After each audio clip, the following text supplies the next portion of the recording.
Good afternoon, everyone. Thank you for joining us this afternoon.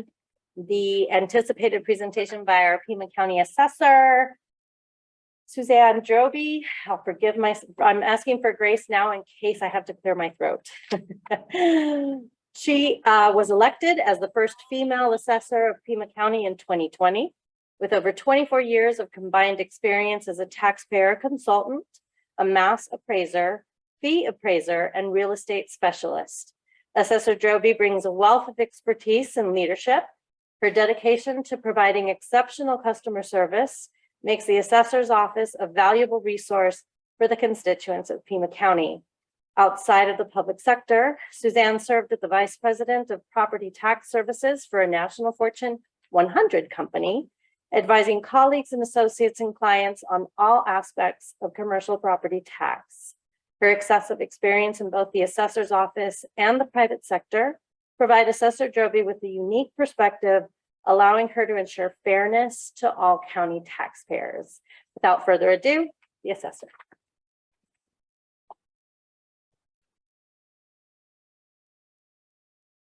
It looks like it worked. I can hear myself much louder than I ever want to. Hi, everybody. Thank you for being here today.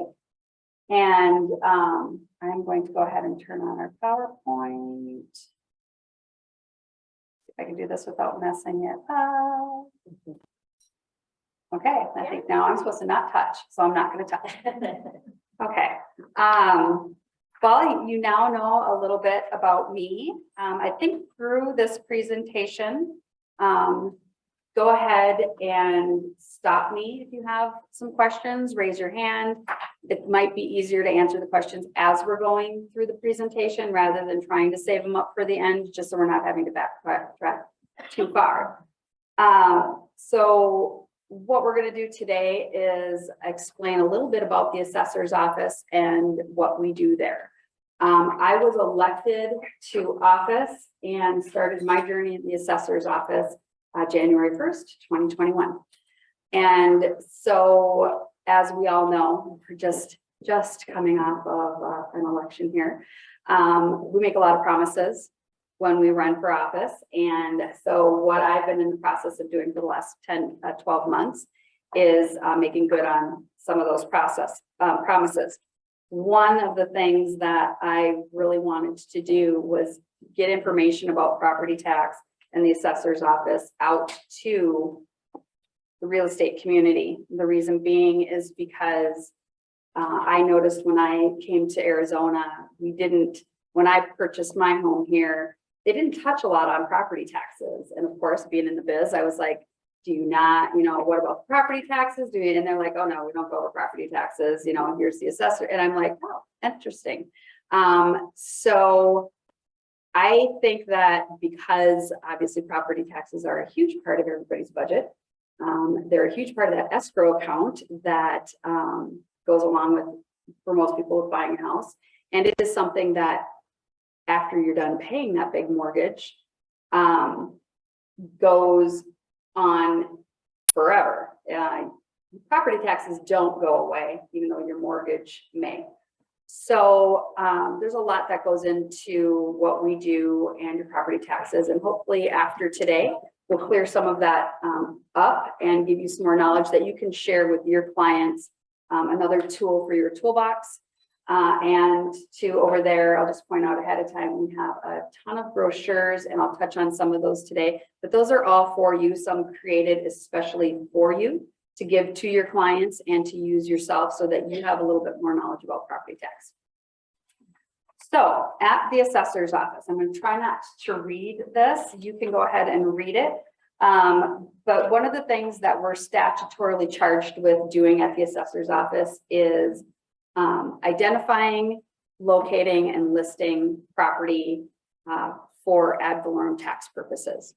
So what we do is we go out and find the properties, we put a value on them, and then from there, we put them into a certain classification, and that classification gets a certain ratio. There's 9 classifications. And then the Board of Supervisors, based on the budget and the money that the county is spending, for lack of a better word out there, they take that and they come up with a tax rate and they multiply that against your taxable value. And that is how they come up with your portion or your client's portion of the tax burden. And so, you know, that's what we do at the assessor's office. And are there any questions on that? Okay, I'll probably ask that at the end of the at the end of each page, so bear with me on that. At the assessor's office, we have several different divisions. I've created a couple. We've got the real property division. The real property division at the assessor's office is the one that is out there listing the commercial properties, the residential properties. They're putting the value on the land, vacant land. And so that is who you as real estate professionals will deal with the most in the assessor's office is our real property division. And then couple other divisions we'll get into, but for the most part, it's the real property division. Personal property is a division in the assessor's office. Our commercial community does pay personal property. Arizona is one of those states that has a personal property tax.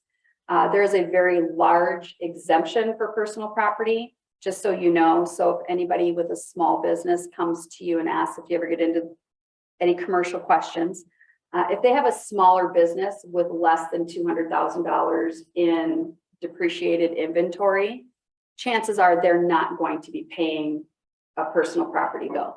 Okay, if it's a very large company, obviously with more than that, they will get a property tax statement and have a property tax bill based on their personal property. And that's what the personal property division handles. It's a lot of accounting in that department, a lot of math and depreciation and stuff like that.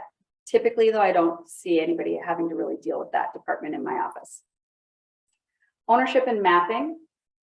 This is one area that you will deal with. This division gets all of the sales affidavits because we changed the ownership based on sales affidavits. We all know what those are.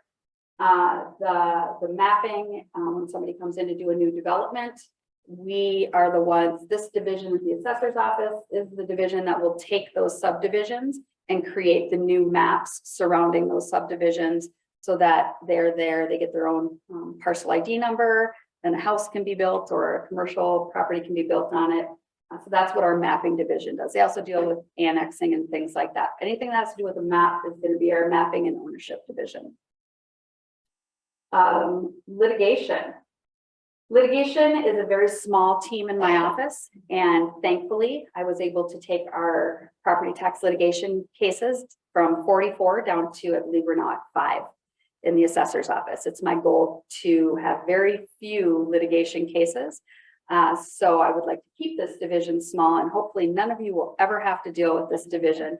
But if a property tax question comes up that can't be resolved from a legal standpoint, or a value cannot be resolved in the assessor's office or at the State Board of Equalization, a tax case can be filed, and this is who in our office would be dealing with that, is the litigation team. Now, if you have a legal question, please feel free to call us, because I can pass that on to our legal division and they can converse with the county attorney and get an answer to some of your legal questions. So if that's ever anything we can do for you, please give us a call and we'll help out in any way that we can. We're there for you. Information technology, that's our IT department. We do all of our programming and everything in-house at the assessor's office. So I have an IT team. Mass appraisal, which is PAMA. This division deals with the residential properties and some of our commercial properties like multifamily and stuff like that. What it is it is a mass appraisal system, and the computer, we input all the data as far as all of the sales, so all of those transactions you are doing out there, all of that goes into our database, and from there, our computer system will help assist us in valuing the properties. We value over 450,000 properties at the assessor's office every single year. The state values every year. It's not in every 3 or every 5 like some of the other states across the nation. We do value every single year. Mass appraisal is what we do, and this modeling system comes in handy. It's not always perfect. I always encourage everybody, and especially real estate agents, because you do know valuation as well as I do. It's your job. And so if you see something wrong with the property that you're listing as far as the valuation goes, please call our office, because information from you coming into our office is what helps us to make sure that our records are absolutely accurate. Okay. And so, yeah. I have a question. One percentage range that I have used throughout my career is that the assessed value is about 65 to 75% of the full market value. When I say that, what do you think and what do you have to say about that? Obviously, full market, full cash value, which is what we use, is synonymous with market value.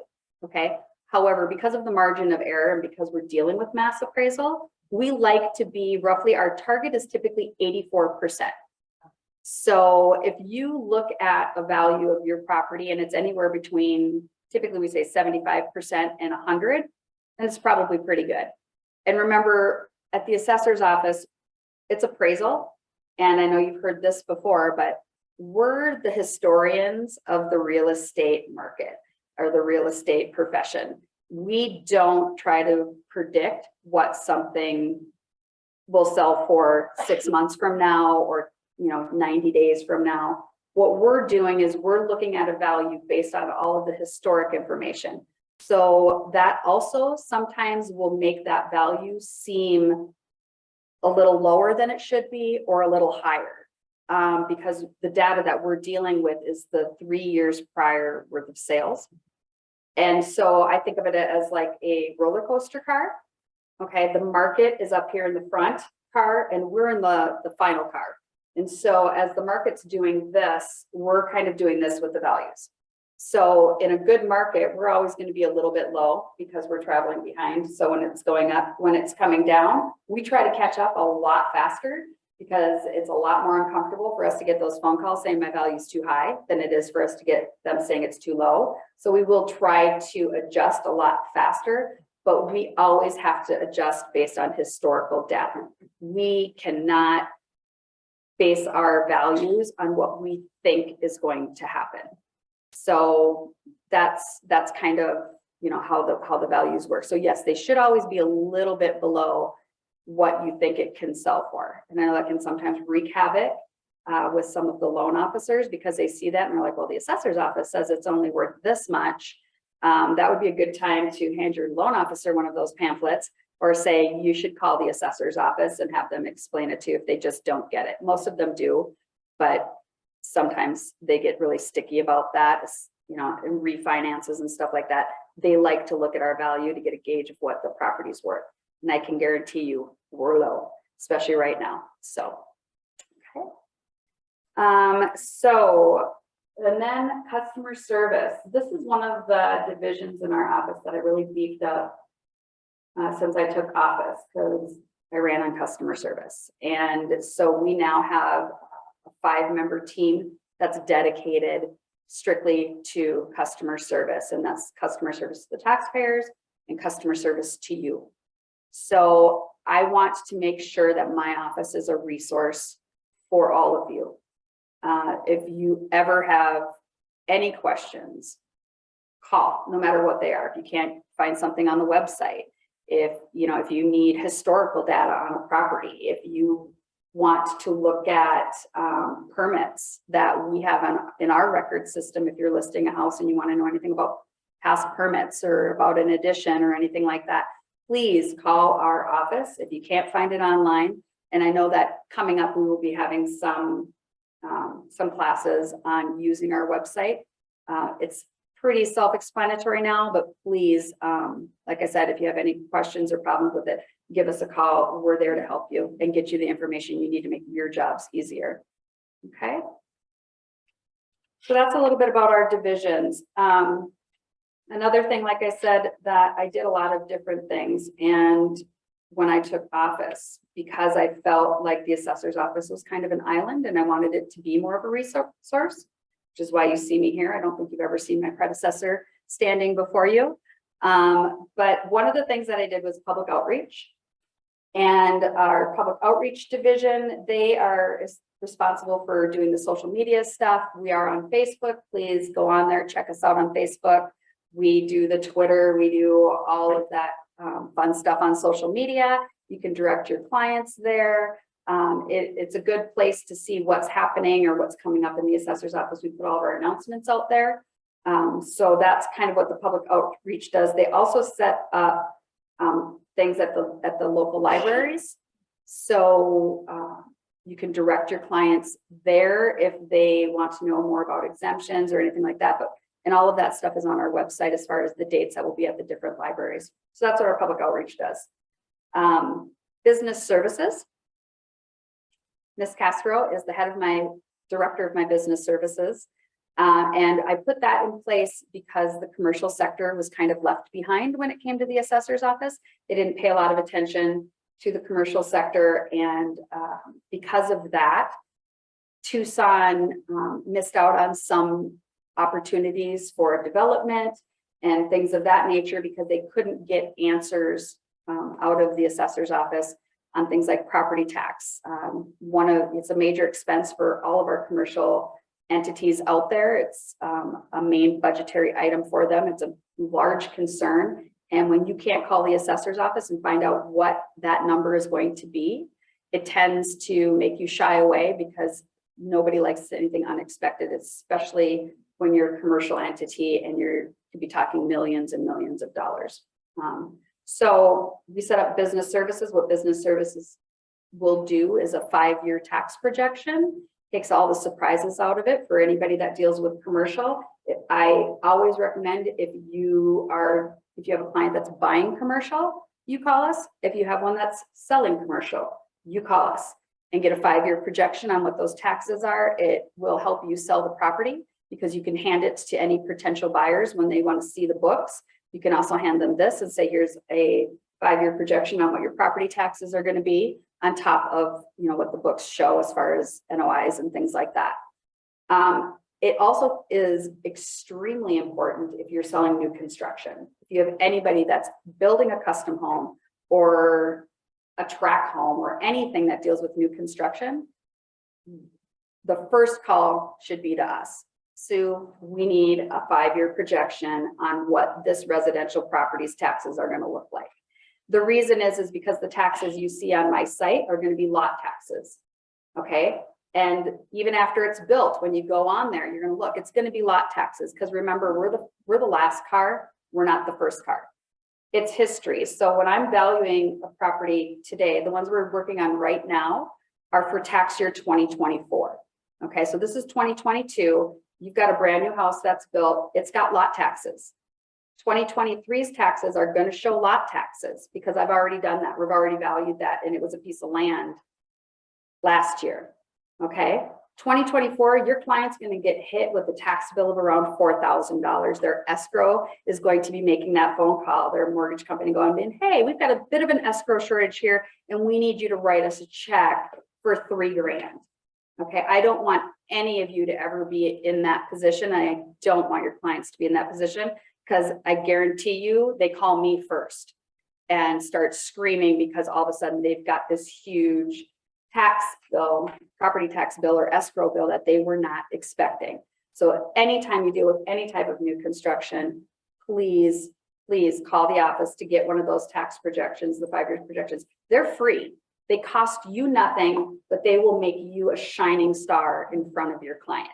And that's one of the things I want to do. I was a real estate agent for 6 years, so I know how important it is to stand up and above and always be that shining star. And this is going to help you do that, making sure your clients don't get into trouble 2 years down the road. Okay, so that's what our business services do. And so much more. She also does all my brochures. So everybody shake Adriana's hands and thank her when you walk out the door for me, please. Rapid response. This is, to me, kind of the crown jewel of my program. Rapid response is very important to me. It is something that you should be telling all your clients about. We don't ever want them to run into an emergency. But if they ever do, I want them to rest assured that we will be there without them even having to call us. When I ran for office, we had the Bighorn fire going on. And I remember the Aspen fire. I worked in the assessor's office during the Aspen fire, and it was my area. And one of the things I had to do was go up there and relist all of these properties. The policy at the time in the assessor's office when I worked there was that the taxpayer, if their house burned or there was major flooding or some sort of a catastrophe, the policy was the taxpayer was responsible for calling our office and getting us out there. Okay, so I don't know about you, but I can guarantee you if my house burns to the ground, the very last thing on my mind is, oh, I need to call the assessor's office. Okay, so when I came into the office, I created the rapid response program. We work with all of the fire departments. We work with flood control. We work with all of the major jurisdictions. We get a report daily in my office that tells us if there was a fire or if there was flooding or if there was any type of major damage, and we activate at the assessor's office. We go out to the property. We first of all express our condolences to the homeowner, and then we get to work on taking pictures, assessing the damage, and getting that value off their property, off the rolls, so that they don't have that tax burden to deal with while they're in the middle of their rebuilding process. Okay, so this is a very important program to me. Like I said, I'm very, very proud of it. We have helped this year alone. This year alone, we've helped about 220. Okay, so and the first year of its inception. First year was about 215. At the very end of the year, and we still have too much receiving these insurances in our districts. Oh, so 215 last year. So we've helped over 400 taxpayers that have been through a major catastrophe since the inception of this program. And I've taken one thing off of their plate. So just that alone, I can tell you right now, everything I do is worth it. I'm everything now is just gravy. So I'm very proud of that. Historic properties. Tucson, Pima County is rich in history. The historic buildings that we have and the historic properties are some of the most beautiful across the country. The historic property program that I have going on right now, what we're doing is we are going across Pima County. We are photographing and cataloging every historic property that's on the historic property register. What we're going to eventually do with that is create a very beautiful coffee table-esque type of book. And then of course the proceeds for that will go to a county charity. But we're doing that so that there's a place everybody can go to see the historic properties and to just know where the historic properties are across Pima County. The other thing is if you ever have a client that buys a historic property, there are programs for historic properties, whether they be commercial or residential. You need to call our office so that we can assess to see if they qualify for historic property status, because if they do, it is a major significant reduction in their property taxes.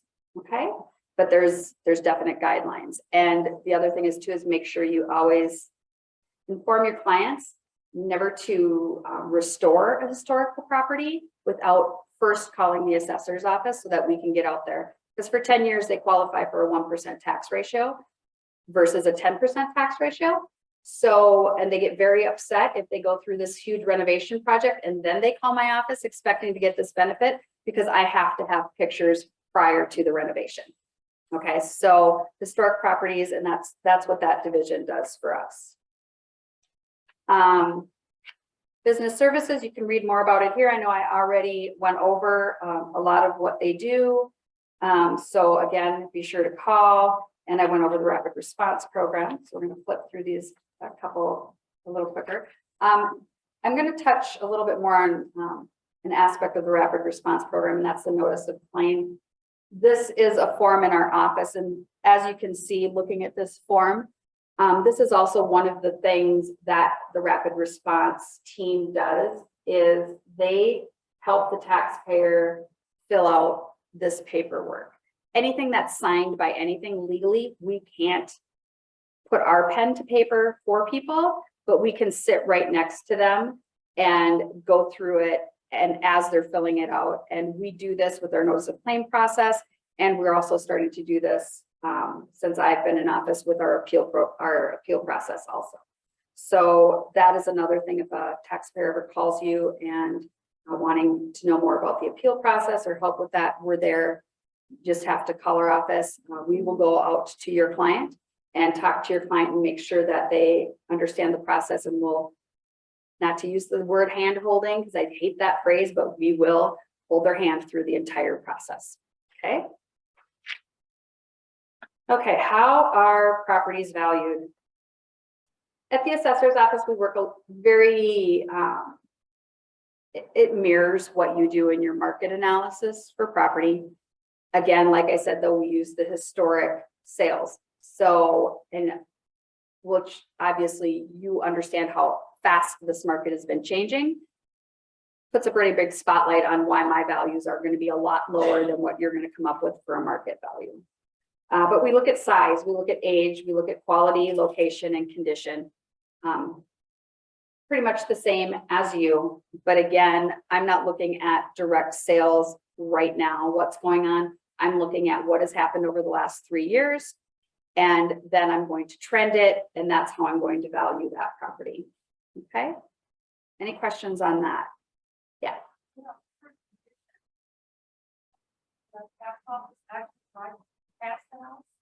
Otherwise, how would they know? We do have pictures, and in the office now, we are trying to get updated pictures once every 5 years. But a lot of times that appeal process will come into play. So if you as an agent are looking at a house and you're like, the condition of this doesn't warrant this value, you can call the office. We will come out there immediately. If a taxpayer looks at their value and comes to the same conclusion, we will go out there and we will look at the condition of the house and we'll make any adjustments that are warranted at that time. Again, there are 450,000 properties. I have a staff that actually goes out. I have a staff of 120 in my office. And of that 120, about 30 of them are actually physically going out and looking at properties. So you can see the overwhelming burden that we have. I'm trying to get more people, but I'm also trying to be very careful with how I spend your tax dollars. So what we do now is we very heavily rely on the homeowners themselves calling us to have us come out and inspect it, and the real estate community at large to help us out. I in turn will help you out. But if you do see something out there that's a problem, please call our office. So, Do we have a question in the chat, Christine? When questions are asked, oh, can you repeat them? We can't hear what the question is that you're answering. Sure. So the question that just occurred in the room was related to people physically seeing or driving by the properties. So the assessor answered that there's a team of people who do drive by or go assess the property physically. There's another chat. Just thought I'd pop up. No. Okay, thank you.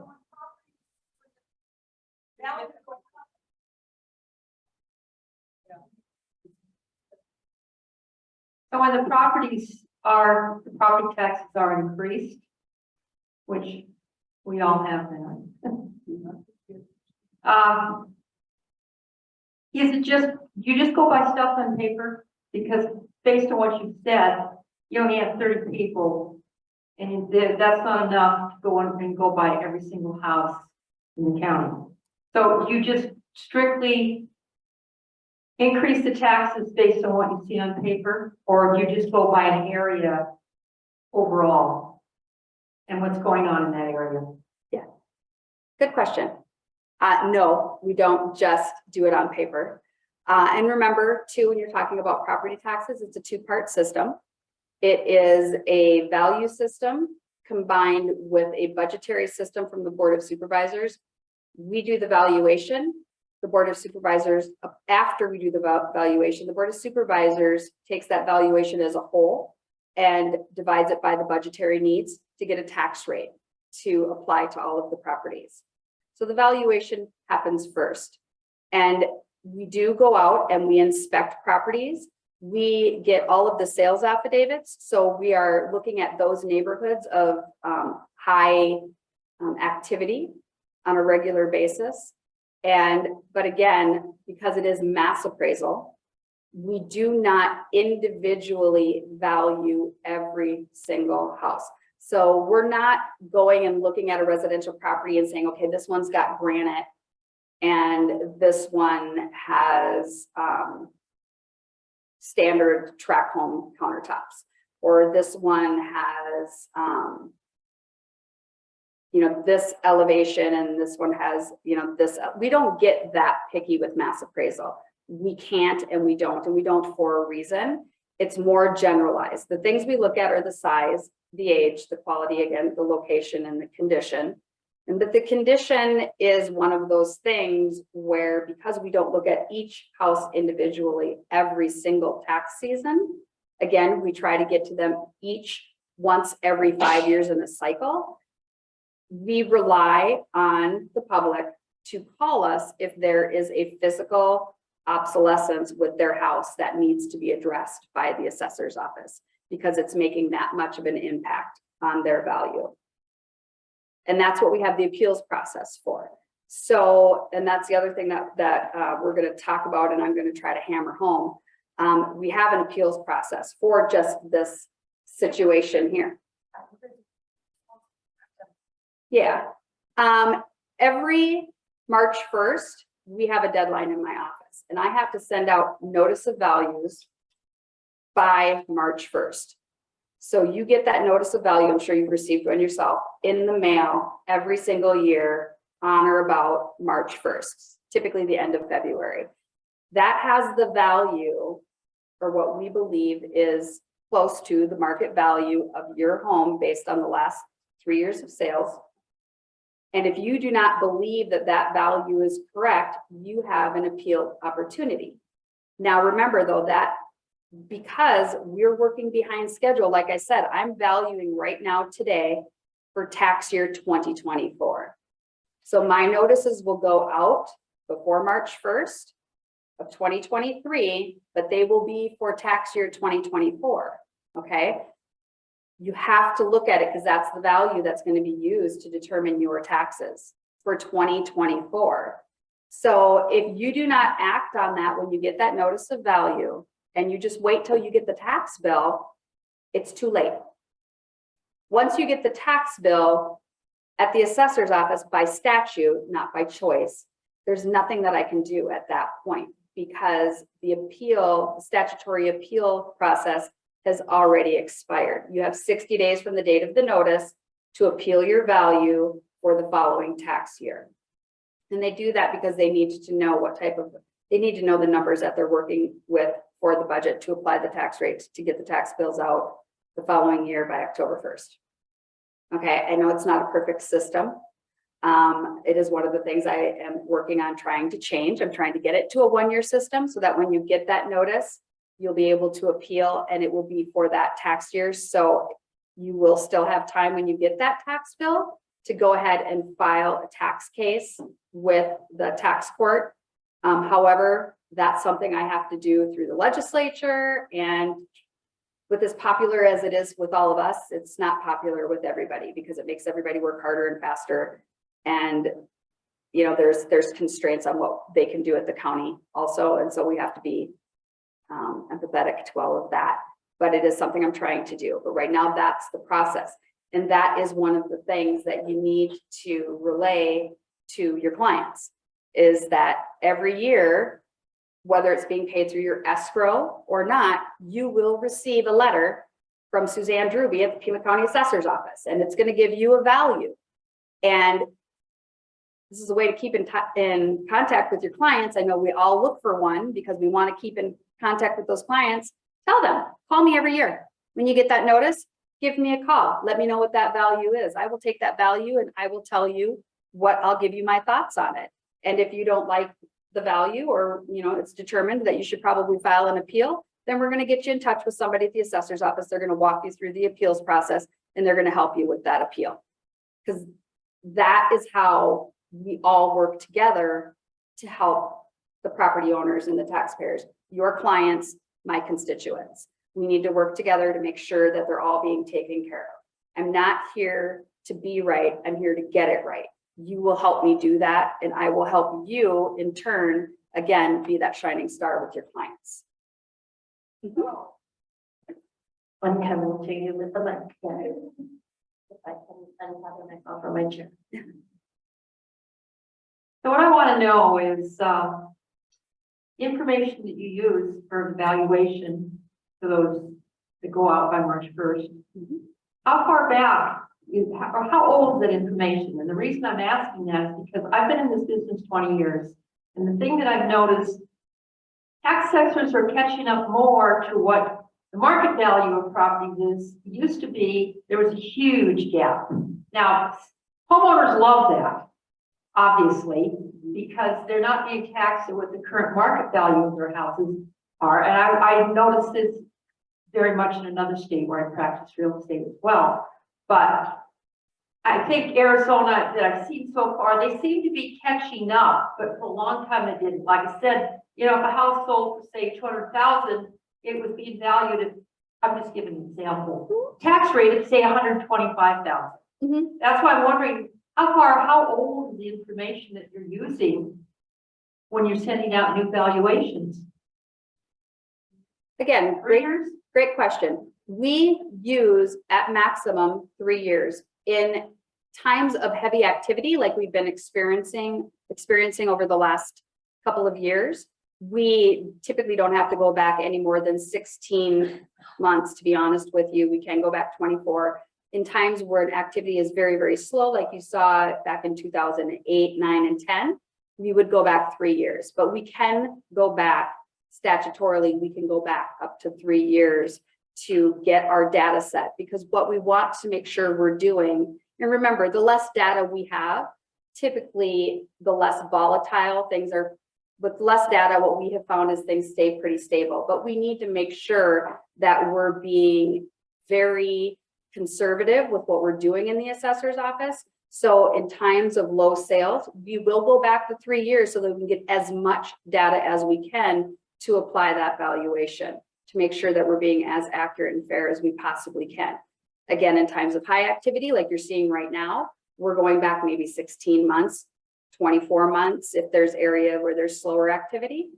But so yes, and that's how mass appraisal is done. And now remember, I, by statute, can't or should not, definitely never do, put those values at 100%. Okay, we are always going to be, our target is to be around 80, 84, 85% of the market value. So you will always have that property that market value says 200,000 is probably going to be closer to being valued at about 170,000. If I did the math right on that, I think I did, close to it. So remember that when you're looking at it, and that's one of the things you do need to explain to your clients, is that your taxable value will always be a little bit less than the market value. I see there's a third chat. We know assessors get information from permits department, but does it not work in reverse? Are there any plans or discussions for the assessor's office to inform the permits department when you become aware of unpermitted additions to properties? We're not the permit police. That's the answer to that. And I think every assessor across Arizona is going to give you the same answer to that. We are not the permit police, nor will I go in and see somebody that's running a home business and report them. That's not our job. My job is to look at a property and put a value on it. If they have an addition that hadn't been permitted, they've probably gotten away without having that value on the tax roll. Okay, so they've gotten away with something for, however long. I get it. it happens. Am I going to attempt to claw back or anything like that? No, we don't do that at the assessor's office. We pick it up when we find it, or we get a permit for it, and then we go forward from there. We don't penalize and go back. Now, conversely, for the taxpayer, if they call me up and say, hey, you show that my house is 2,500 square feet and it's only 2,000, am I going to fix that? I am. I'm going to fix it for this year, and I'm going to go back and I'm going to fix it for the 3 years prior also, so that they will get a check back if it makes a difference in their value.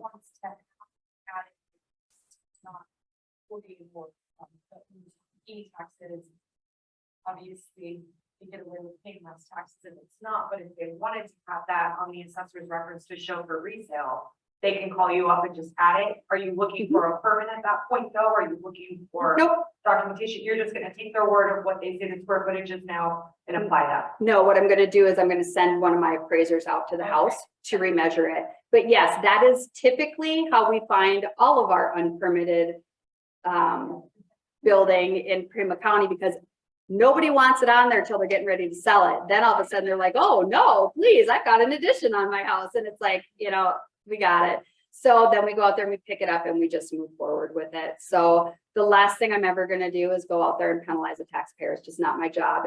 I'm not having absolutely no interest in that at all.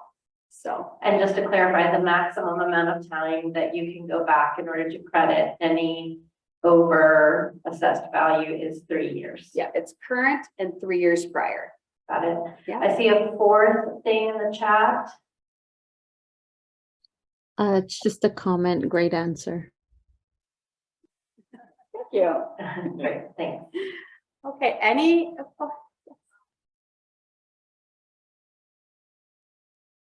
Okay, I think in the community, there's this misconception that if the value of your home comes down, your property taxes should come down, but then it increases. And so I don't think the community realizes there's the value of your house, but then there's the actual property tax rate. Can you speak to that issue and the caps that are on how much the property tax rate can increase each year? yes, the limited value, I believe, is what you're speaking to. So I'll explain the whole thing, but that is the value that you're taxed on. I'm going to go completely off script here because I don't know if it's on there, but when a house is built, we're just going to stick with residential property. It works the same for commercial, but when a house is built, we call that its birth or inception. It's okay. We got this new property here. And what we do is once it's all built, we go out there and we put a full cash value on it. And that full cash is synonymous with market value, but remember at about 84% of market value. So we put the full cash value on there. And then what we have to do is we have to set the limited value. Every property in Pima County has two values. They have a full cash value and they have a limited value. The limited value is what all of your property taxes are calculated off of, not the full cash value. The full cash value will always be that value that is about 84% of market value because it's synonymous with market value. The limited value now is set at inception, and then every year going forward, that limited value can increase 5%. The original limited value being the average of what all like properties across Pima County are set at. So if I'm looking at a 2-bedroom, 2-bath, 1,500 square foot house in Pima County, and I'm going to put a full cash market value of 200,000 on it. And then what we will do is look at all of the properties that are the same, the 2-bedroom, 2-bath, 2,000 square foot properties. And we see that their limited value is at 80%, then the limited value of this house that was just born, okay, that's going to get a limited value of 160,000, which is 80% of the 200. Okay. And then all of the taxes will be calculated off of that 160,000. Okay, and then going forward every year, that limited value per statute, which was enacted back in 2015, that limited value can increase 5% every year until it hits the level of the full cash value. It can never exceed the full cash value. But now remember, the full cash value is set by the market. That per statute can do whatever the market's doing every year. So we all know what's happening to the residential properties lately. Those values are over the last couple of years have been doing this number, but the limited value's been steadily only going up 5%. What that does in theory is it protects the taxpayer from any significant increases in a rising market, okay? And because it can never exceed the full cash value, if we have a declining market, that limited value will get pushed down because it can never exceed the full cash value. That's how the legislatures, who don't do my job, decided this should be done. Do I agree with it? I have very many opinions on it, but it would require either a strong cup of coffee or a beer, okay?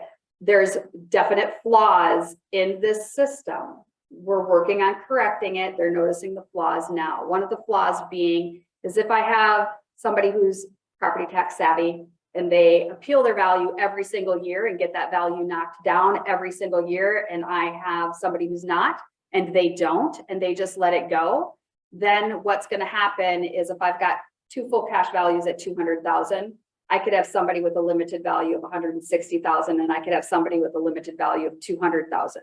And if that's what we're calculating the taxes on, you can see the disparity. It's something I'm working on with legislature to try to fix it. So I don't want anybody to think I'm not aware of some of the problems that we have going on. I'm trying my best to work with people to fix it. But if you've ever worked with legislature, you know it's a lot tougher than I ever imagined it would be. But that's another reason we always want to make sure that you've got that client calling you saying, you know, this is what my full cash value is. It takes you 2 seconds. We're professionals out here. I can literally, when I was, I could look at that and be like, yep, it's right, or yeah, no, we got a problem. And I know you can all do the same thing. If one of your client calls you and says, this is what Sue put the value at my house at, I think it's too high. What do you think? Great opportunity would be like, no, she's actually pretty low. I could sell it for this. How about I list your house tomorrow? You know what I mean? Work it. But if you look at it and it's like, no, you're right, that is way too high. We need to give her a call. Now you get their full cash value lowered. Hopefully it hits that limited a little bit. We get that limited down too. You've saved them money in taxes. Again, you're the hero, right? Even if you just get the full cash value reduced, you're still the hero. Okay. So again, this is a team, or what I want to be a team. I would love to see us all working together. I'm there for you, be there for me. And together we can make some changes. Hopefully, like I said, on a legal level too, to protect the taxpayers. Yeah. Where that also comes into play, because I just recently encountered this, homeowners insurance. And they were talking about limited value versus cash value, and I had one heck of a time trying to figure out what they meant by all that. Now that you've been talking about it, it's very confusing. And I don't know whether insurance companies get their information from the tax records. I have no idea. All I know is that now it makes more sense about what I was going nuts with trying to figure out what they were talking about. Give me one figure versus a figure here, then a premium based on this and a premium based on that. And it's like homeowners insurance based on all this as well. Yep. Yeah, and it's one of the things, like I said, it was one of the things I ran on, is the fact that there's just not enough information on property tax out there. And when I started running, one of the main questions I got is, what is the assessor and what exactly do you do? And it was like, oh, well, that's enlightening. We do property tax, we set the value that determines your property tax, one of your clients or one of your major expenses. And so getting this information out there, and to insurance companies, if you talk to these insurance companies on a regular basis, I will be giving my card to everybody. Please give them my number, have them call me. Because yeah, they need to be understanding what is going on and what these values are and what they mean. Because Lord forbid, I've got an insurance agent out there that doesn't know what they're doing, that sets a value, an insurance value at the full cash value, or heaven forbid, the limited value, which we now know is even a lower percentage than the full cash value. And then their house burns down and they're insured for $150,000 on a $250,000 home. You know, so if any insurance agency looks at you or agent looks at you and says, well, we're going off of the value at the assessor's office. No, you're not. You need to call the assessor's office so she can explain to you how this works, because I guarantee you it's about 15% lower right out of the gate of what a market value is on this house. And they do that by statute. Throw that word statute around a lot, they start to listen. So, and have the insurance agents call us, because I'm more than happy to educate them to. In fact, I want to. And I've got those brochures over there that I was mentioning earlier.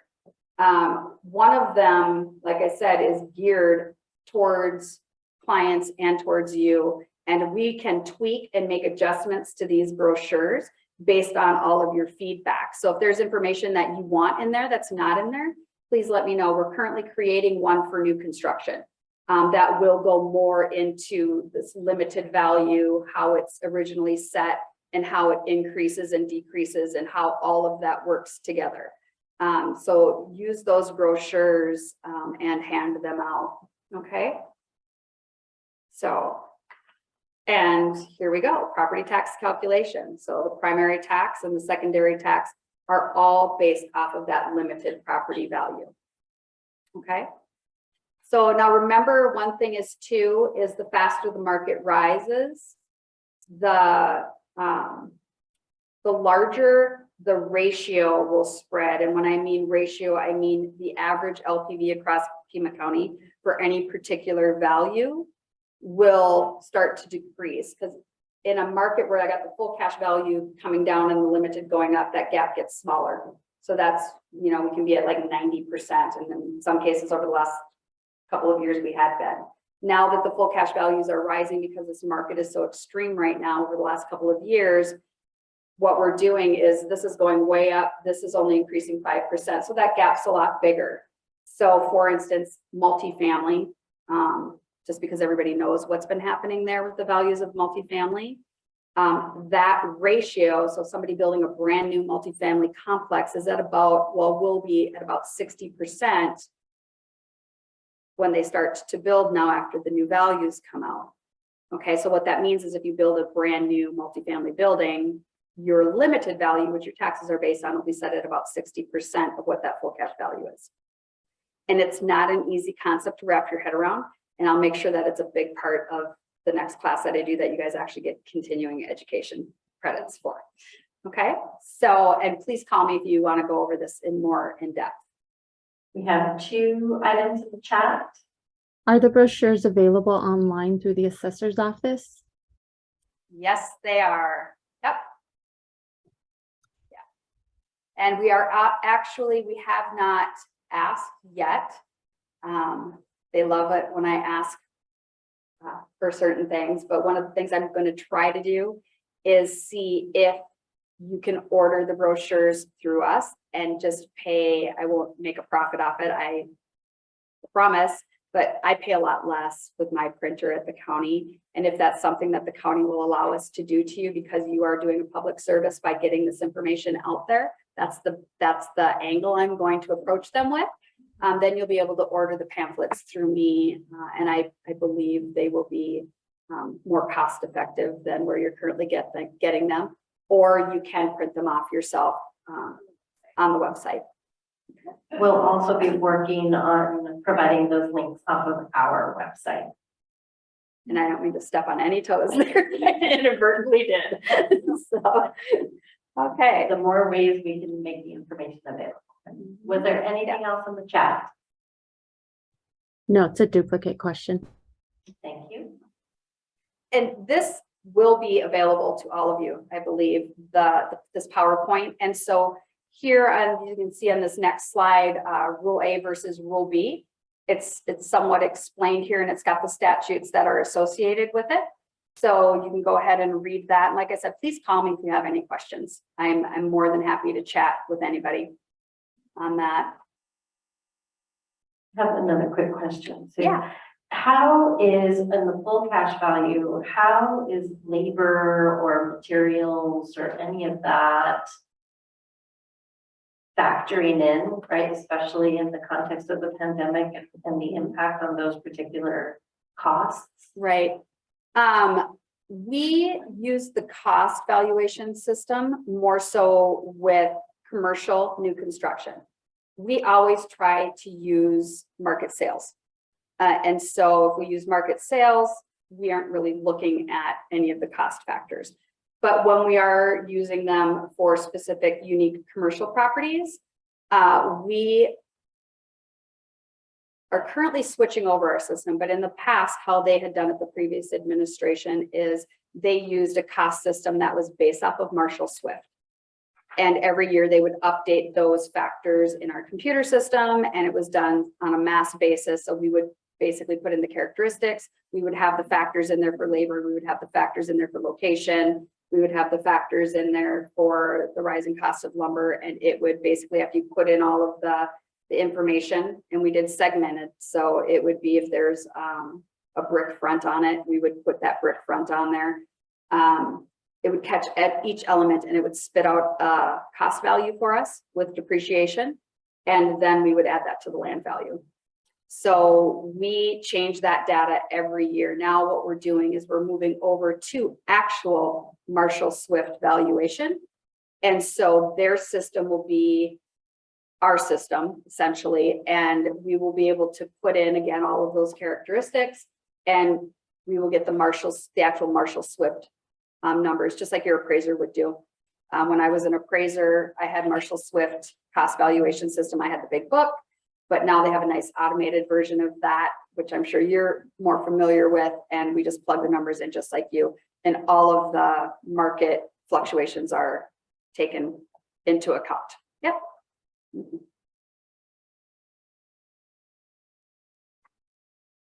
Okay, our website's changed a little bit. I more did cosmetic changes to it so that it looked more like me and not Bill Staples. And so I think it's prettier, and I think it's more pizzazzy, but we didn't make a lot of changes on it. I tried to make some changes that made it a little bit easier. There's now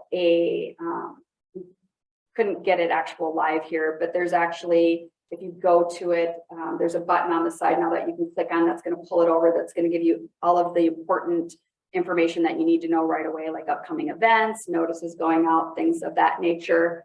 The actual pages themselves are still pretty much the same. And we're going with that until we update our internal systems, which we are working on doing right now, just because they were very old, outdated systems. We didn't want to build a new website on top of this and have it crashing all the time or whatever. So we're working on fixing all of that. Then we're going to get a new website. The new website will have things on there like market indicators. It'll have real estate friendly stuff on there. So we'll have all of the different market segments of Pima County will be on there. You'll have what's happening in the industrial market, the retail market, the residential market in different areas, such as the foothills versus Sarita. You know, different areas of Pima County will all be represented on there.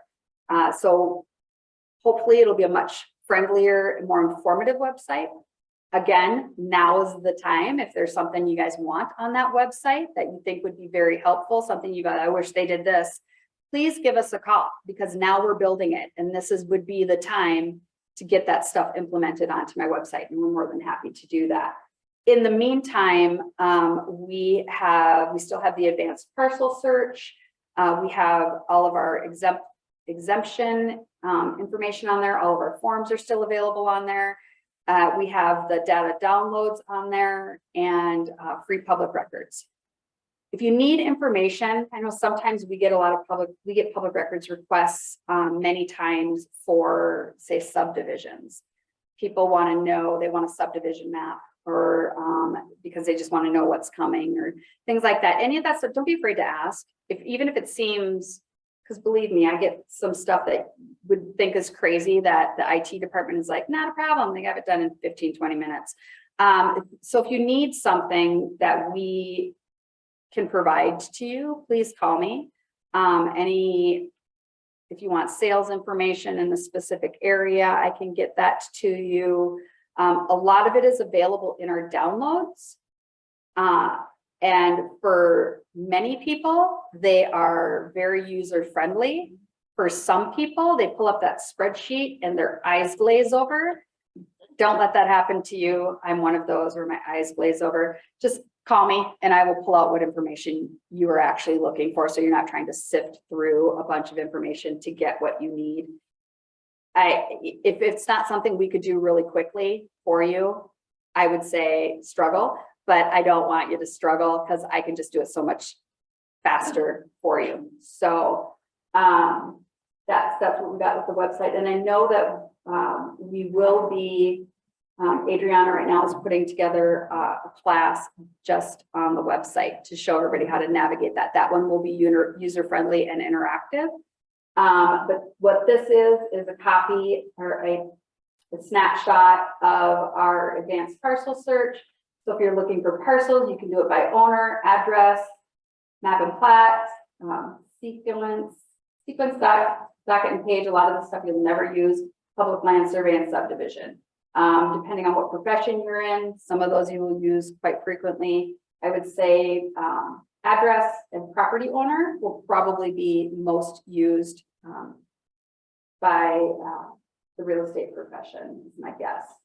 And then what we have over there is a picture of a property parcel page. It will have the current year and previous year's information on it, but there's also a history tab. History tab is pretty cool and very important.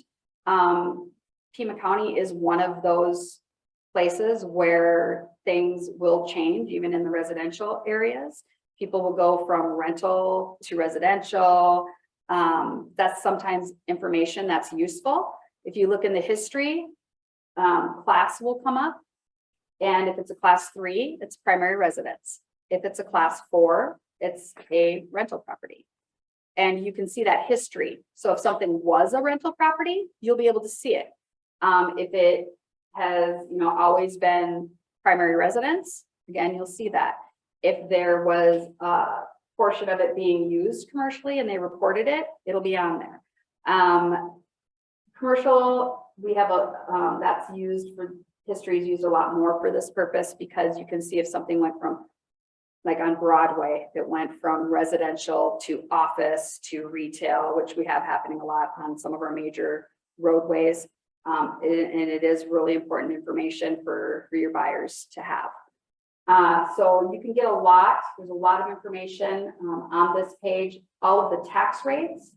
If you are on this page and you click on that tax area up in the top right-hand corner, if you click on that, that's going to give you the history of all of the tax rate for that property, which was very useful for me as an appraiser. I believe it'll be useful for you too. You can kind of see the tax rates.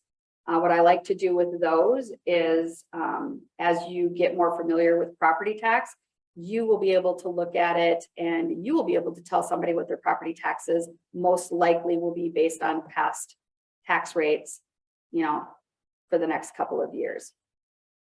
I would suggest you call us and let us do it. Again, it's free. We give you a nice little workup. Adriana makes it look really, really nice, presents really well, pictures in the whole 9 yards, but you can do it yourself too. Okay. We have a couple of things in the chat. It would be so great to see a link to take us to building permits. And the next question is, how often is your website updated for current owner information? Is it monthly?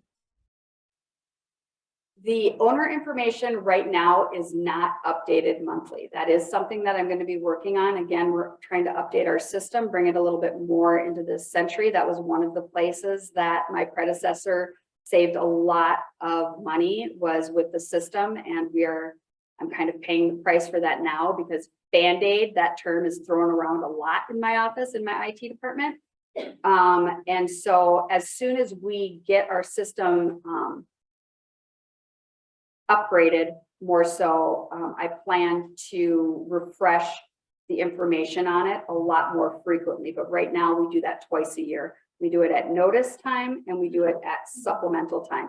So we do it in March and then we do it again in October. And so if you're on the website and you're seeing something, just kind of keep those dates in mind. It's from the past, it's from the last notice. And you can call us. Our systems internally are obviously updated constantly. We will give you any new information that we have in our system on your property. I know that things like ownership, we like to see that updated right away. Know that even if you're not seeing it on the outside website, that chances are it's been updated in our system, where it's taking right now anywhere from 4 to 6 weeks to update ownership. But you can always call and ask us, and we will be able to tell you right away if the ownership has been updated. Did that answer the question? I believe so, yes. Okay. So then do you work with the recorders, does the recorder's office, or do you share a system? Because that's where the information goes first, right? And then other entities update from there. Exactly. Yes. What happens is those sales affidavits that you fill out, they go into the recorder's office. Like you said, the title companies send them in. And then every single night we get a download into our system of the affidavits once they've been processed, and the recorder has them and does what they need to do. Then they come into our system. And then from there, we change the ownership. We can change the classification if we need to. I know one of the things they're supposed to put on those affidavits is if it's going to be a primary residence or it's going to be a rental. Here's a note that you guys can write down to your clients. They're buying a rental property and it's going to be their primary residence. Make sure that they check on that sales affidavit that it is going to be the primary residence. That gets forgotten all the time. And if that doesn't get checked, it doesn't get changed. And then they're class 4. What that means is they don't get the state aid to education rebate. Okay. And it doesn't seem like a big deal, but it's $400 or $500 depending on where you live. And now we will correct it. And remember, I will do current year and 4 years back. And I am ecstatic when I get to do that, because then they get a nice check back from Beth Ford. But the thing is some of these, I mean, they go uncaught for 10 years. And then, you know, it's kind of heartbreaking when I've got, because usually when people realize this stuff is when all of a sudden they're getting, you know, their tax bill, they're paying a little more attention. The escrow is not paying it for them anymore, and it's not out of sight, out of mind. Now they're on a fixed income. Typically they get that tax bill and they're like, well, you know, and I'm like, well, is it a rental? No. Okay. Well, I could have been saving you $400, you know what I mean? So that's one of those things that you can also do is, you know, if you go to the closing with your clients, make sure they're checking that box if it's a primary resident, to make sure that your client is getting that. Or when you go, you know, if they call you, like I'm hoping they'll do when they get their notice, check that class, make sure it's a class 3. And if they are renting it out, give them some sage advice. You know, you can be penalized pretty heavily if you are renting your property and you are saying it's your primary residence. Again, I'm not going to turn you in, but it's one of those things where if the treasurer's office decides to, and Beth normally hasn't done that, but not going to make any announcements for Beth, but she won't be in office forever. Okay, so things change when people take over an office. All right, so it's one of those things we just need to always be looking out for, these little things that are very often overlooked by our clients. Okay. So valuation relief programs. These are important. We've got Individual and nonprofit exemptions are more geared towards commercial nonprofits. But make sure that if you deal with one, that you let them know to contact my office so I can tell them if they qualify for an exemption, if they're a 501c3. A lot of times they will. Church, schools, things like that, of that nature. Senior valuation protection is so important.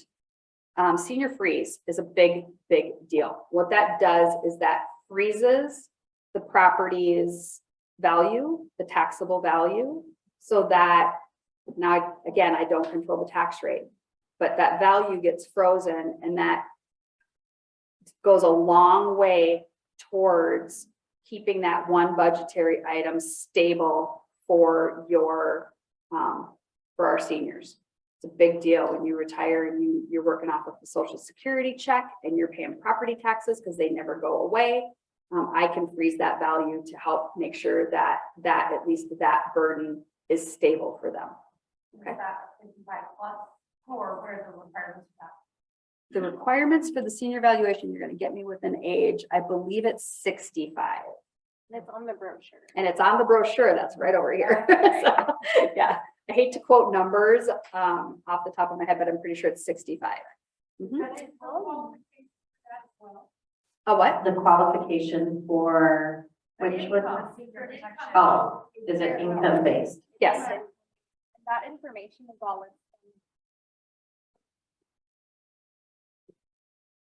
So yes, the senior protection is income-based. There are qualifications for applicants, and all of that information is listed on the brochure. There's also a QR code available. If you scan it with your phone, it'll take you right to the area where you can download the application. And that has all of the requirements that we go based off. And again, this is all per statute. Yeah, there's an income requirement and a house valuation requirement too. It has to be under a certain amount. But now too, with our right to you, with our election last night, it appears, I know it's not, everything's not final, but Prop 130 did pass. So these different amounts and stuff like that will now be set by legislature. So they will be subject to change at the legislature's pleasure every single year. So we all need to wait and see what happens with that. But we have the current numbers in the brochure, and we'll update the brochures as every year as those numbers get updated. Right, and I was going to ask you a question about the pending proposal, proposition. So the current minimum age is 65. And the property must be the primary residence for a minimum of 2 years, is what it indicates here. It also says that income limits are updated annually. Yeah. So that is some of the criteria currently in place. We also have a widowers exemption, which is another one that's very near and dear to my heart. So the more that we can help taxpayers or constituents or clients or homeowners, however you want to refer to people that we share a community with, that we deal with every single day, we see at our grocery stores, whatever we can do to help make each other's lives easier, that's what we should be doing. That really, in my opinion, is the job of government. That is why I ran for this office, to do everything that I possibly can to take what is a very angsty system and make it a little bit more friendly, which is, believe me, that's not easy to do. People don't look kindly, at the assessor because of what we do. But what I want people to say is that, the assessor's office, no matter who's sitting in my desk in the future, that the assessor's office, they've got a job to do. They value our homes so that we can pay for our roads, so we can pay our firemen, we can pay our police, which are very important. And we all have to do our share. We may not like that we pay property taxes. I don't like that I pay property taxes, and I don't expect you to like that you pay property taxes either, but whatever I can do to make it fair and easier and less burdensome on people that it needs to be less burdensome on, then I'm going to do that. And so that's where these specific programs come into play: the senior protection, the widowers exemption, 100% disabled persons exemption, and the nonprofit religious organizations exemption. And we now have a new one again with Prop 130. Veterans used to have to qualify through the 100% disabled persons exemption. The veterans now have their own exemption. Works primarily the same way, but what it does is it acknowledges our veterans. We have 2 items in the chat. The first question is, how long is the widow's exemption good for? I believe the widow's exemption is good until you 3 consecutive years, but then you requalify. So it's one of those things where you have to, we need to make sure you get penalized if you get remarried. It's terrible, but that's how it works. So every 3 years, you do need to resubmit another application to make sure that any of the qualifying factors did not change. And again, there's always qualifying factors. The legislature always makes sure they throw them in there. And so it's not that it ends, but it's that you have to requalify periodically depending on which program you qualify for. The other thing is too, is remember, they can qualify for more than one program. So that's something to keep in Gonna mind. ask that, can you stack exemptions, I guess? Yes. Great. Yep. 2 other items in the chat. Are there income requirements to qualify for the widower exemption or other requirements to qualify? Yes, there is definitely qualifications, like I said, to all of these programs. Again, a lot of those things, some of those qualifications, say a lot of them, some of those qualifications will now be set by legislature every single year. So I can tell you what they currently are, but know that they will change.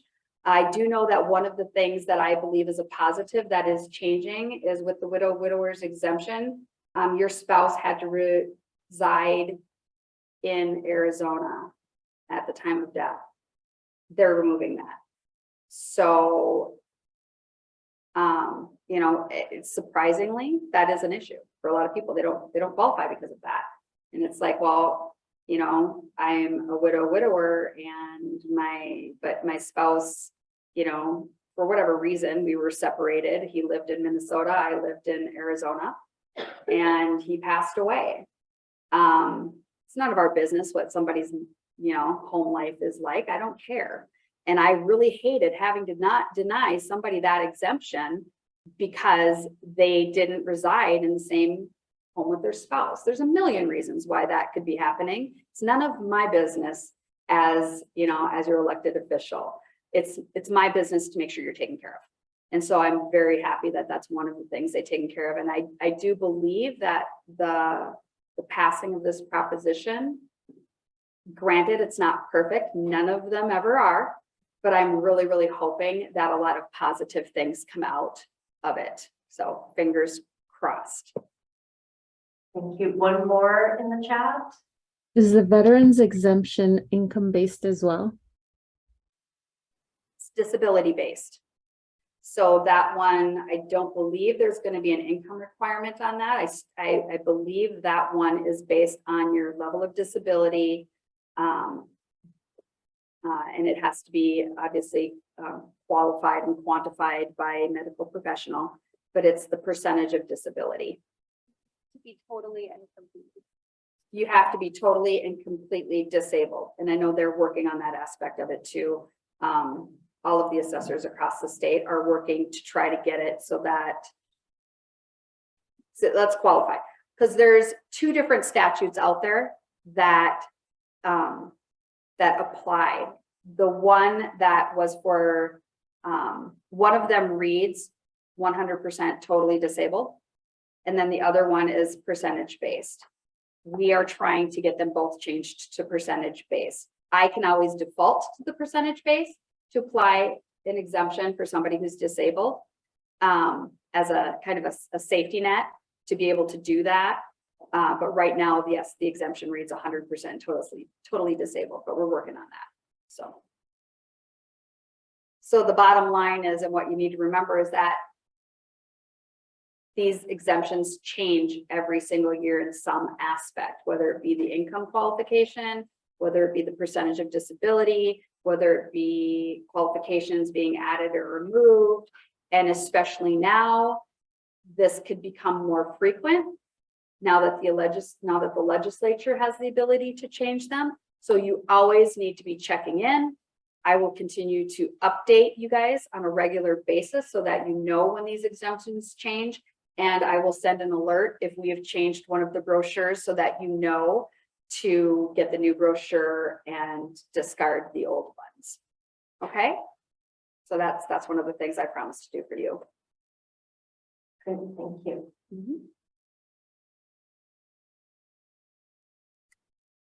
Downloads. These are fun. They're not. Once you get used to using them, they have a lot of information in there. That's great.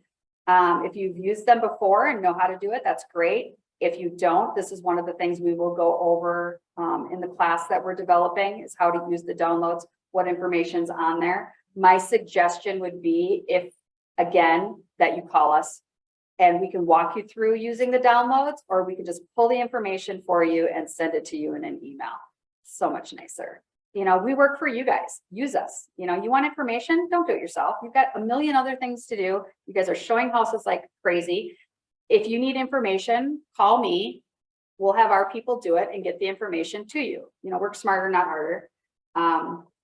Let us do some of this footwork and research for you, please.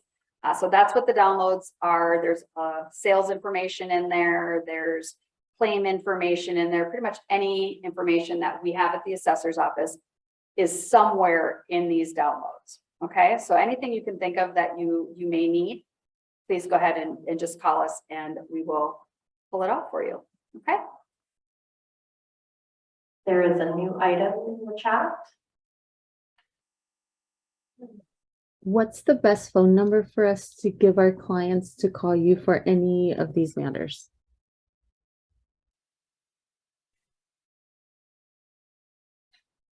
So our customer service line is 520-724-8630.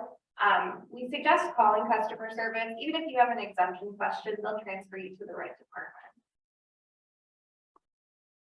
Great, thank you. Yep. Coming to you. No, not. I love questions. Well, I know a lot about it because I deal with the website a lot. Okay. I'm on it a lot. I do a lot of farming. Mhm. And I have to be quite honest with all the resources I use online. Pima County Assessors is the most frustrating for me. And it has really to do with ownership. And I understand that when properties are sold and they have to be updated, I get that six weeks to 8 weeks. I'll give you an example. One of the frustrations is I live in a community out in Sabrina, and we've got 3 different parts to that community, and the houses were built at different times. So some of those houses have been there close to 20 years.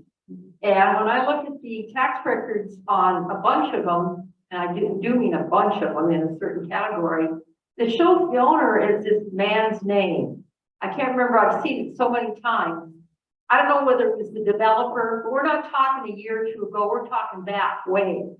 Why? Why would they still show that as the owner? And also in the community that I'm in, which is the newest area, which is about 5 years old, it still shows a whole bunch of the houses that the owner is a title company. I don't understand that. See, and one other question, like I said, I think really frustrated with this because I deal with it so often, is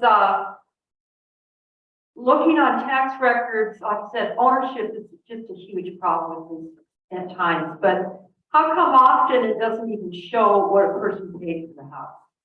Is that only because when you get it from title companies, is that the only time it's going to show up? And if you don't have it from title companies, is it going to show what they paid for the property? Okay, a lot of questions there. And I'm gonna start it with, and I'm not, don't take me wrong, I'm not being a smart aleck or being aggressive here. But how long have you known that this problem existed, and have you ever called the assessor's office and pointed it out to anybody? Like, based on the first question, Yeah. Have you brought it? I never considered it to be a problem for the tax office. I mean, I figured that for some reason, and I have seen at times where it showed this man's, again, maybe a developer, showed his name as the owner, then it would switch to the actual owner, and then switch back to his name again. So maybe a conversation or Yeah, some definitely. additional information to. Anytime you see something out there like that, because yeah, that's not, it shouldn't be that way. So that's something in our system that unless we get a call on that property or we have a reason to look at that, it's something we wouldn't have catched. What could have happened there is there could have been something where those affidavits didn't get into the assessor's office because of a computer glitch. Nobody would catch that.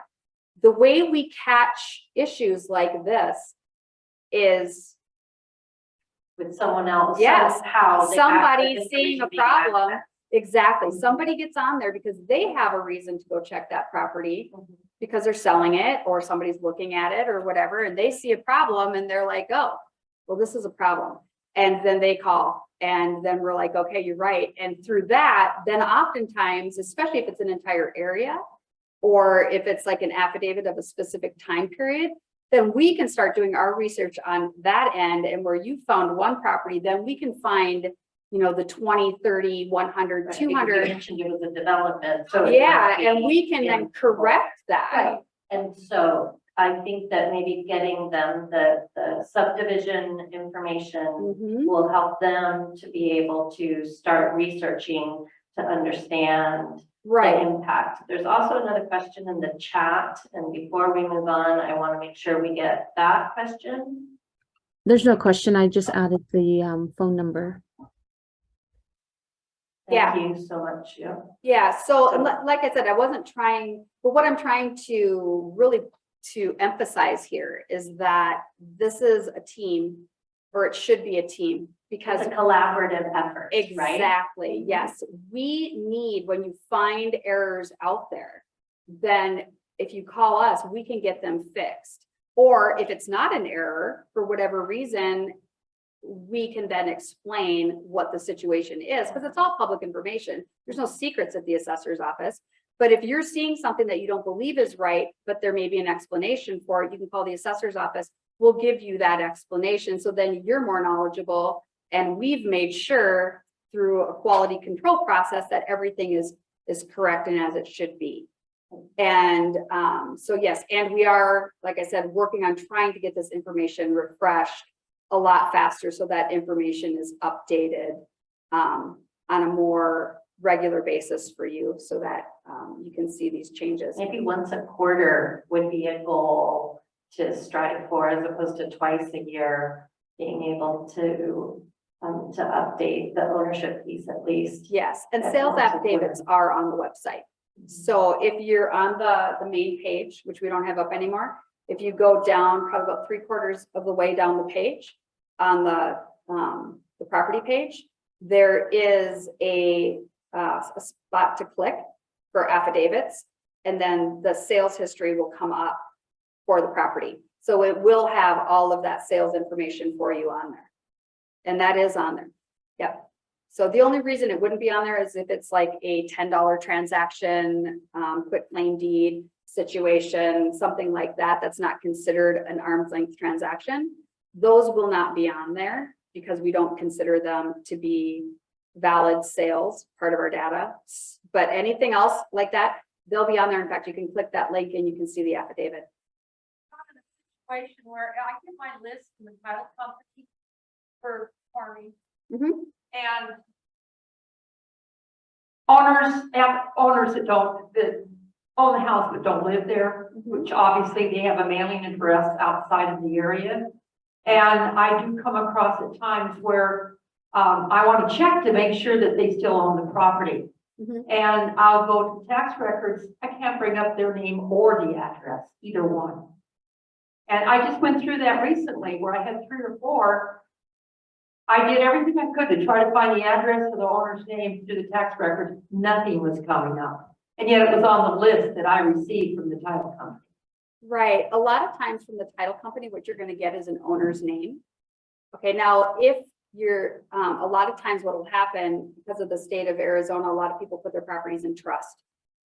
Because of probate reasons and other reasons like that. If you put a property in trust and you search that owner's name and they've changed since you've gotten that list, or if they put it to a trust, then you're gonna search that name and it's not gonna come up because it's not in there anymore, because now that ownership has changed to that trust.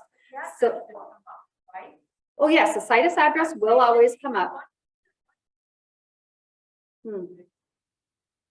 I would definitely say that if you're running into that situation, you need to call the office. Yeah, you definitely call the office to get the additional information if an address is not coming up. There's another issue in the chat, Kathy, before you please. Thank you. Does your office compare the stated square footage of a property that's listed on the MLS listing sheet to your records upon notification of new sale/ownership? The answer to that is sometimes, not always. We do research some of the affidavits as we're going through them to make sure that they're good sales, especially, and more so if it seems outside of the market range, or there's some sort of red flag pops up on it, then we will research it more. But again, like I said, we are not out there to police people and to do harm. And so we won't go searching for reasons to tag a property owner. And so the answer to that, I guess, would be, for the most part, no. We expect property owners, if they have some sort of an issue with the way the property is listed, to contact our office. Now, that being said, if you pull a permit, which you're supposed to do to build something, and we go out there and we notice that the previous owner put a 4-season porch on the back, or an Arizona room or something like that, and it's not listed, when we get that permit for your new garage, we will be picking up everything on the property. And at that point, understand that the value will most likely go up. Or conversely, if the sunroom was removed, we'll remove that from the roll when we pick up the garage. And a lot of times we'll have a wash situation, but many times when we're going out there to actually physically walk a property is if we've gotten a phone call from somebody, or we've gotten a permit for something. And other than that, we're driving by, we're taking pictures. We try very hard not to be intrusive at the assessor's office. We like to have updated pictures. If we can physically see something is different from the outside, then we're going to knock on your door, or we're going to contact you through a letter through our office and ask to come onto the property. Understand, you never have to let us onto the property. That's not something that any taxpayer ever has to do. And if you don't feel comfortable with that, I would suggest that you don't let us onto the property. Anything can be discussed over the telephone. Most stuff we can see from an aerial. So it's not like in the olden days where the assessor would be like, okay, well, if you don't let me on the property, I'm going to use the long tape. We don't do that anymore, because most of the stuff we can see and we know pretty much what's going on with every property. But again, we can't see inside. So if your floors are busted up because you had a pipe burst and it affects your value, please call us, because then I can go in there and I can help you. And I can't help you if you don't call me. Now, if your client goes in and completely remodels their kitchen and throws a bunch of granite countertops in there and some high fancy crown molding and all of that stuff, don't call me. That's the last thing you want to be doing. Okay, we try to be fair. Mass appraisal is mass appraisal.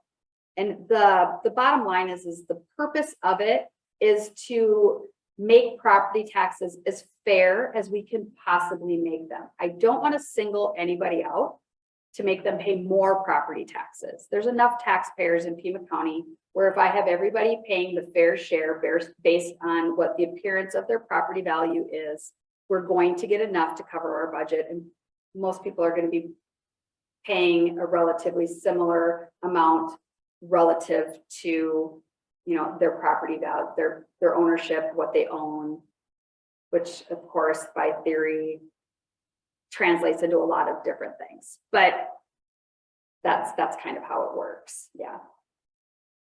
Thanks so much for, this is such an education, because when my clients ask me, I'm always like, yeah, it's a mystery. You just call the assessor's office and they'll, you know, it's a formula and I don't know. But anyways, in 2022, so my 3 properties, and like, it was phenomenal because nothing really went up, or they went up $20 or something a year. And I think it had to do with it. So it must be because that's probably from going back from 2019 maybe. Or it may have quite caught up with our property increases. That number one. Was there an educational thing that I felt like I read something in the paper and there was a reason that our property taxes kind of remained fairly level? Well, remember you have your primary property taxes and then you have your secondary property taxes. So if any type of referendum or bonds or anything like that happened in your particular area, fire districts have a lot to do with this, school districts have a lot to do with this, that will all be in your secondary taxes, and that can sometimes, you know. I think it was something to do with secondary. I think it was. Yeah, a lot of something to do times with it's secondary. But they were, I think they're all on TUSD too. Yes, something Nice will get rephrase. paid off and taxes will go down, and people love that. And they'll Sure. call me up and be like, That's thanks. a And I'm like, welcome change. yeah, I had nothing to do with it, but Right. yeah, Yeah. and, you know, and two, what we saw last year, a lot of people, their taxes, their values went up and their taxes went down. Now, hello, that's, you know, that's wonderful. I love those phone calls, you know, but again, if something sounds too good to be true, make sure that if somebody calls you and says, yeah, my taxes went down, please have them, you know, say, you might want to look into that, you know, great, that's Double great, but let's double check, because I just literally had an incident and I was able to save a taxpayer $20,000 Well, because they called me up and they were like, you know, Madam Assessor, and I'm like, yeah, they're like, our taxes, we just got our tax bill and this can't be right because it's $8,000 lower than it's supposed to be.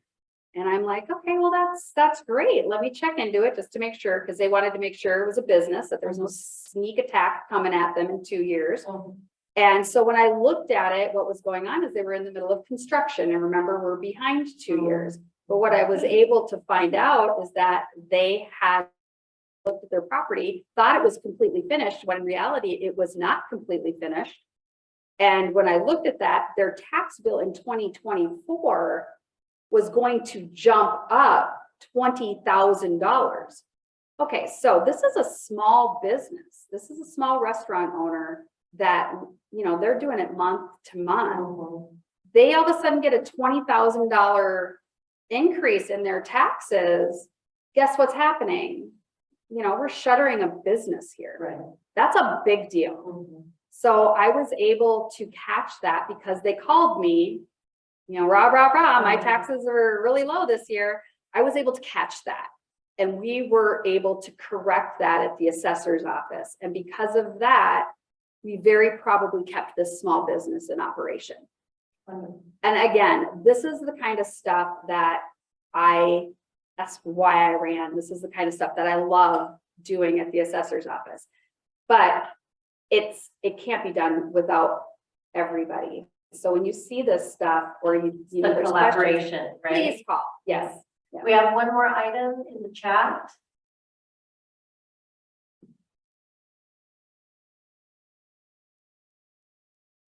Or not.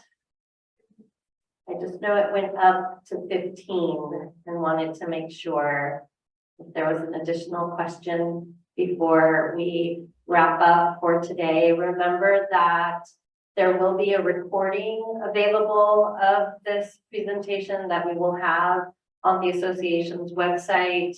We will have links to the assessors' programs and brochures.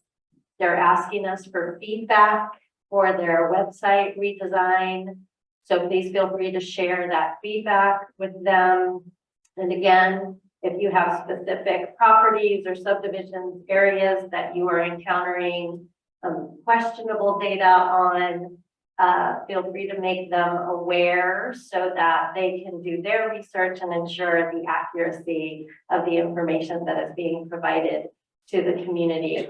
I neglected to introduce myself at the beginning of this afternoon. I am Lisa Metz, and I chair the Professional Development Committee here at the association.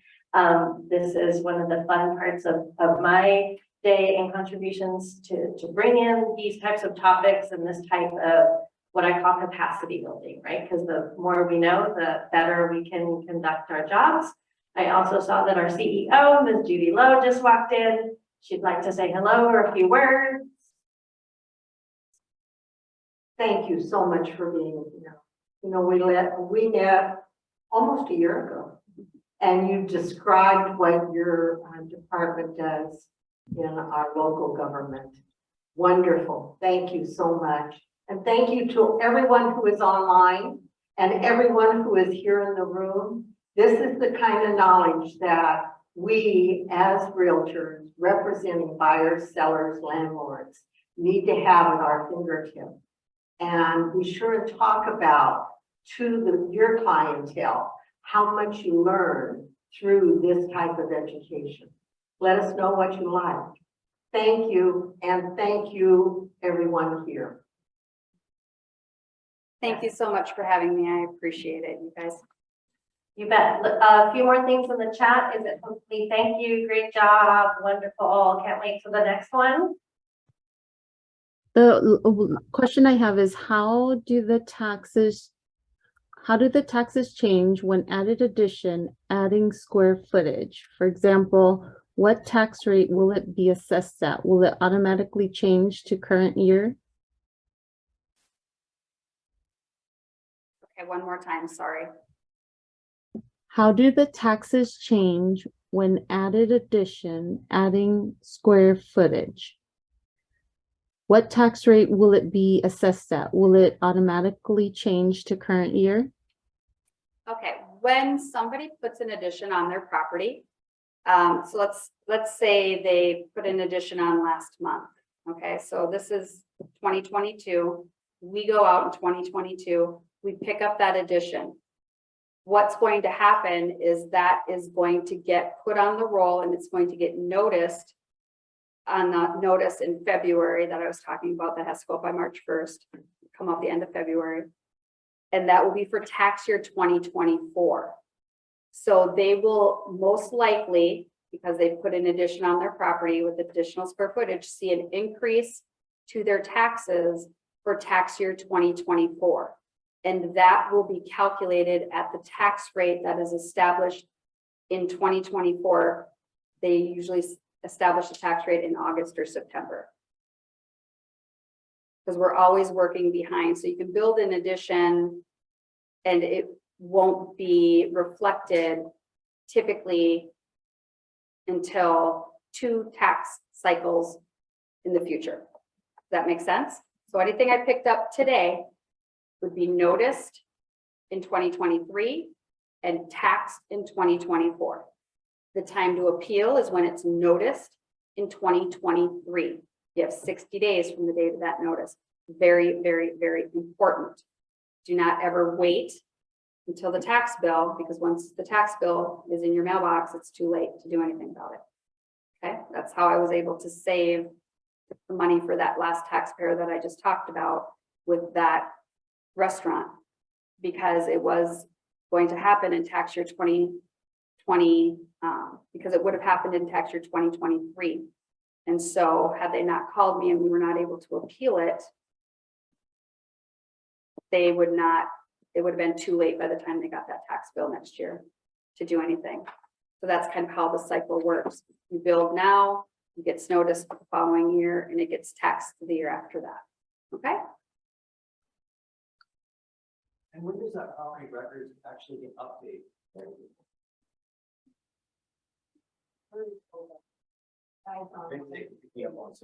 Okay, so the question is, when does the property records actually get updated in the assessors? So in the example that they had some additional square footage, when does that reflect in the actual record for the property? there's an internal and an external site. It will be updated immediately. It's a constant updating on the internal site. Now, on the outside website though, we only refresh that currently twice a year, after the March 1st deadline and after the October 1st deadline. So the information on the outside web gets updated twice a year. So that's when it will be reflected.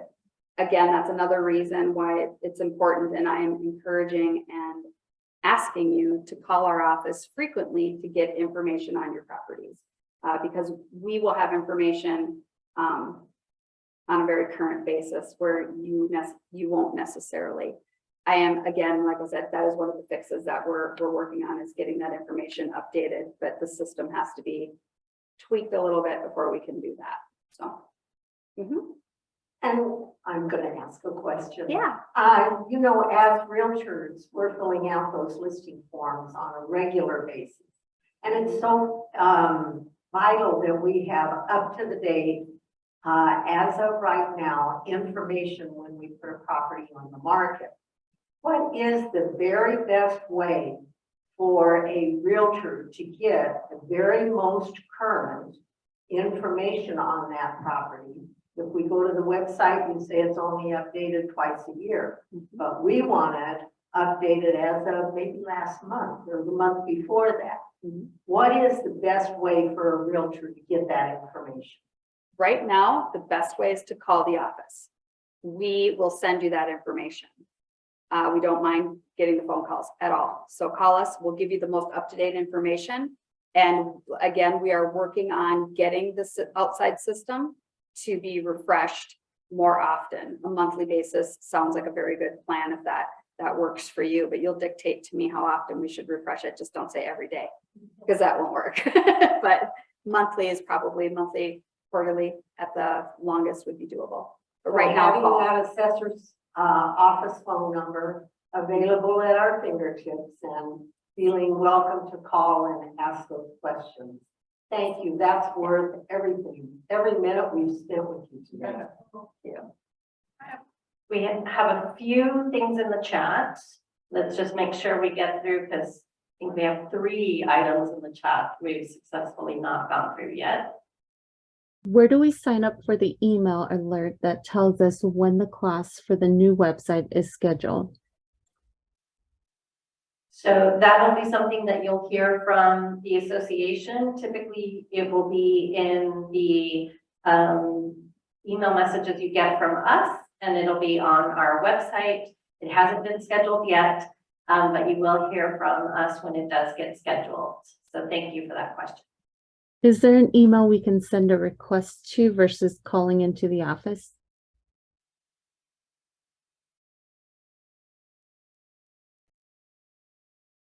So on our website, the lower right-hand corner, there's a little icon, and you're able to submit email inquiries directly through the site. There's several people that receive those inquiries. We monitor that inbox regularly. So if you're not comfortable calling the office directly, feel free to submit those requests directly through the website. Under the services tab, you'll find the business services page, and you're able to submit inquiries directly to me. So either way, I monitor both inboxes, so feel free to just reach out directly to the website as well.